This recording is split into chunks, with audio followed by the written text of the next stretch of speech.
Well, the Obama administration realizes, I believe, that it needs to act proactively, and it can no longer use the excuse that it did to a certain extent in the first term of saying, well, we can't move on this because there's so much opposition, right? The Republicans have recently proposed, and they've come up with a new act. What do they call it? It's their version of the Dream Act. It's called the what is it called? You know what I'm talking about? It's not the Scheme Act. It's but they've given it a name. I've seen just an outline of it. Excuse me. It has no path to naturalization within it. So it's very different than the Dream Act, right? And so right away you can see they're making an overture towards us.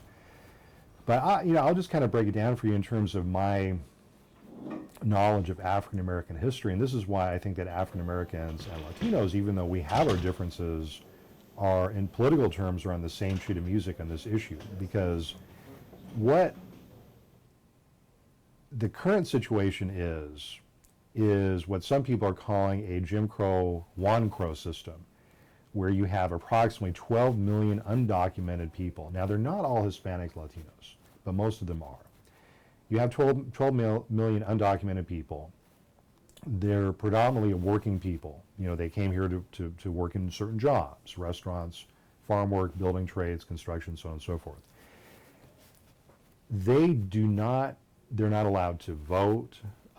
They're not allowed to exercise basic rights of citizenship, even though some of them have been here 10, 15, 20 years. So we need to simply solve that problem right away, and we need to kind of hearken towards those traditional American values of hard work and fair play and so on and so forth, and say if people came here, they answer the call of American businesses, and they took seriously this notion that there was a shortage of certain workers in certain occupations, whether it was California or Texas or Florida or New York or whatever.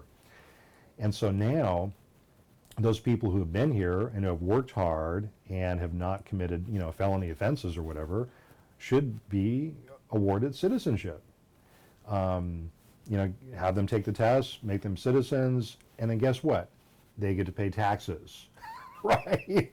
They get to support local schools. They get to, do all the things that you and I are expected to do as members of our communities. And 99% of those individuals that I've ever talked with would love nothing better than the right to pay taxes. Now, isn't that interesting? They're not trying to evade it, right? So I think those are some of the things that both political parties are going to have to really look at very carefully, and because that's how we're going to judge them.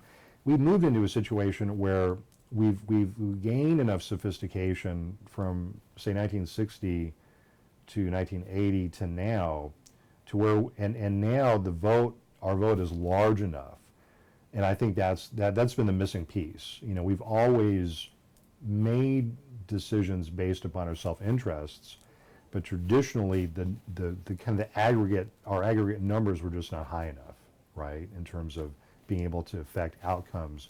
We could affect outcomes of local races, like in Miami, Chicago, Los Angeles, certain strategic cities. But 2012 is a paradigm changer, right? It's a new kind of thing.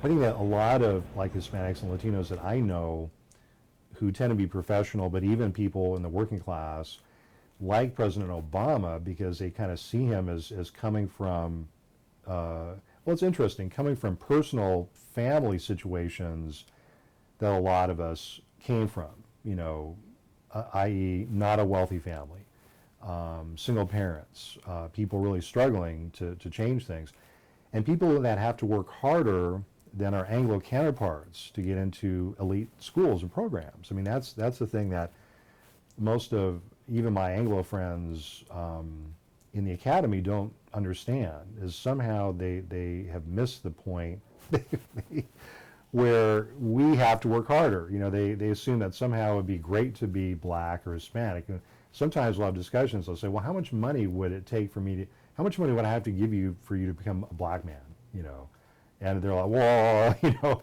and we've done studies on this, actually, by the way. where white individuals are given the opportunity to answer a question. How much money would it take for you to become black or Hispanic?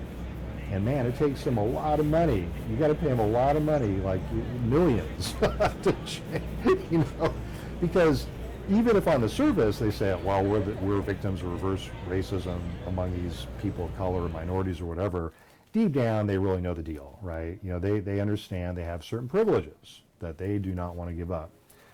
But the great thing about what we're talking about now in terms of an amnesty or in terms of increased civil rights and human rights for Hispanics is white folks don't have to give up anything.